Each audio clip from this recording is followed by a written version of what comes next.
What would you do if your wife openly cheated on you? For Frances May Comber, in Ernest Hemingway's short story, The Short, Happy Life of Frances May Comber, he did nothing. Francis was not a confident man, and his wife despised him. So when Francis found a new colleague named Robert Wilson to help him hunt, his wife had an affair with Robert. Francis felt powerless and angry. He needed Robert for the big game hunt, and he was not courageous enough to leave his wife. So one day, all three of them went out hunting and found two buffaloes. They killed one and injured the other. The injured buffalo started charging in Francis' direction. Francis stood his ground and shot at the oncoming buffalo but missed. Robert shot at the buffalo too, but also missed. So Francis' wife takes a shot at the buffalo and hits something. The buffalo was not hit. Francis died immediately from the bullet in his head. Right before Francis died, he was happy for the first time in his life. Well, that's according to the existentialists that analyzed this story. And those existentialists didn't come to that conclusion due to Francis forgiving his wife or Francis finding eternal peace, but because for the first time in Francis' life, he showed courage. When it comes to living a proud and happy life, we need courage. Yet, many people think that we need confidence first. And when people think that you need confidence first, well, they just wait until they feel confident before doing any of the things that they want. And for a lot of cases, that time never comes. So in this video, we're going to dispel the myth of needing confidence and instead show you why you need courage. That being said, why don't we need confidence first? Confidence is about the belief you have in yourself and your abilities. But how can we have belief in ourselves at the beginning of any of our pursuits? It seems kind of foolish to have any belief in yourself when you have no experience, skills, etc. Yet, we just hear the lame advice of, just be confident. Babies are not confident when they first learn how to walk. Amateurs are not confident when playing a sport for the first time. New writers are not confident writing their first pieces. But throughout time, we have seen babies become proficient walkers, amateurs go on to be high-level players, and new writers being able to write well. Looking at those examples and more, we can see that confidence was rarely in place at first. Even in the Iliad, the fighting generals trying to marshal the army never once mentioned confidence to their frightened soldiers, because confidence is not the first thing needed when chasing a goal. Instead, in the Iliad, and mankind in general, the first thing needed is courage. But why? Courage is one of those things that are not understood very well today, and as a result, it tends to fall back as something not needed in the modern day. But throughout time, courage has been deemed the most important virtue. In the Iliad, courage is a virtue that's mentioned countless times. For the existentialists, they deem courage as the most important thing a human being can develop.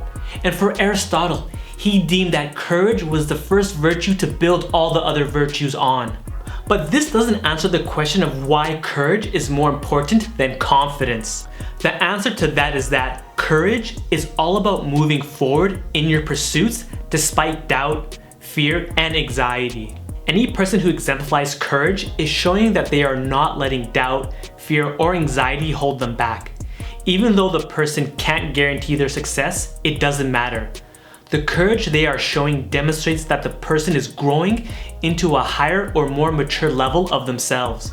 And as a person shows more courage through their lives, they start having experience and prove that they are capable of doing so much in life. And funny enough, confidence is born out of all of this. The more you show courage, the more you will become confident. Courage is based on taking action, and confidence is based on experience. So now you can see why courage is needed first and not confidence. Okay, but how can we start applying courage more? I'm not gonna get too detailed here because the answer is not complicated. All you have to do to start applying more courage in your life is by taking small courageous actions on a daily basis. What kind of small courageous actions? For example, if someone makes a small request for something and you don't want to do it, practice the courage of honesty. Or if you see an attractive stranger, you can practice the courage of saying hi. Whatever you feel is a little scary to do, that is the sign to go out and do it. The more times you show courage in those smaller moments, the simpler it will be in showing courage in those bigger moments. However, start small and go from there. And if you want a rule of thumb, here's one. 5 bricks per day, meaning 5 small courageous actions every day. Then when you feel comfortable, you naturally progress those 5 small courageous actions into 5 slightly bigger ones. And that's it. No hype, no affirmations, just the willingness to commit to courage on a daily basis. And sooner or later, you're going to naturally feel a lot more confident than you could have ever imagined. But what if it feels hard to take courageous actions without confidence? There is no nice way to put this. We all feel fear, doubt, anxiety when trying something outside our comfort zone. That's just a fact of life. But what separates the people from getting a lot out of life compared to those that don't is the willingness to move forward in spite of all those feelings.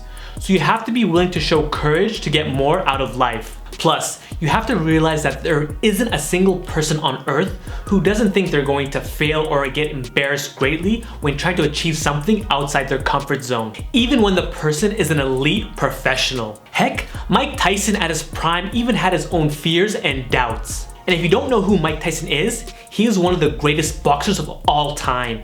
He would knock people out with his power, speed, and overall skill set. Mike Tyson was the youngest boxing heavyweight champion at 20. Yet, Mike Tyson spoke about how before a fight, he was scared. And you must be thinking, what does Mike Tyson have to be afraid of? He was one of the best. Well, Mike Tyson was afraid he would get embarrassed in the ring and fail miserably. He was fighting those emotions as he was about to enter the ring. But if you go check Mike Tyson's boxing record, you're going to see that he defeated almost all of his opponents. His fears, doubts, and anxiety did not hold him back. Yet, if Mike Tyson waited to feel confident before a match, he would have never had the opportunity to show his greatness as a boxer. Now, it's all easy being motivated and showing courage all over the place, which isn't a bad thing. But one mistake to be careful of is not to be rash. And when I say rash, I mean don't be going into situations with blind courage, because this may lead you to get unnecessarily hurt. And now, to get a little Japanese, let me show you this quote from the fictional novel Musashi about courage. True courage knows fear. It knows how to fear that which should be feared. Honest people value life passionately. They hang on to it like a precious jewel. And they pick the right time and place to surrender it, to die with dignity. Understand what it is you are doing before you show your courage. So if you're thinking about talking to a cute stranger, then show courage. If you're thinking about standing up for yourself to a toxic family member, then show courage. But if you're thinking of physically stopping a mugging you see, do not show courage. Just call the cops and find a safe place. Aristotle, one of the fathers of Western philosophy, also mentions to show courage at a level that is appropriate for you. He went on to say that excess courage is rashness and a vice.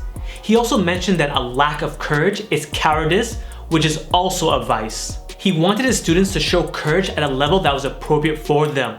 The way he quoted it was their subjective mean. And if you want to know more about this subjective mean from Aristotle, then you can check out the article that I wrote for my newsletter from a couple of weeks ago. It'll be in the link in the first comment below. Anyways, let me have the courage to wrap this video up. Confidence is based on experience and belief in yourself. So waiting on having confidence first will paralyze you from taking action. Courage is needed first because it is based on taking action in spite of fear, doubt, and anxiety. And funny enough, this fuels confidence as confidence is based on experience. The simple way to practice courage is to start with small daily courageous actions. A simple rule of thumb is 5 bricks per day. Over time, you'll be able to naturally practice larger courageous actions. People feel they need to be confident first before taking action. But like I said, confidence is based on experience. And if you are not taking any action, then you will rarely have the experience to feel confident. Courage is needed first to not only help you progress, but fuel your confidence. A simple mistake to make is to be rash and show blind courage everywhere. This will lead you to get hurt.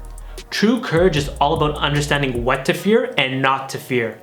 Aristotle also mentioned that you need to aim at your subjective mean with courage, not being too rash with excess courage or a coward with a lack of courage. I hope this clarifies courage and confidence in your life.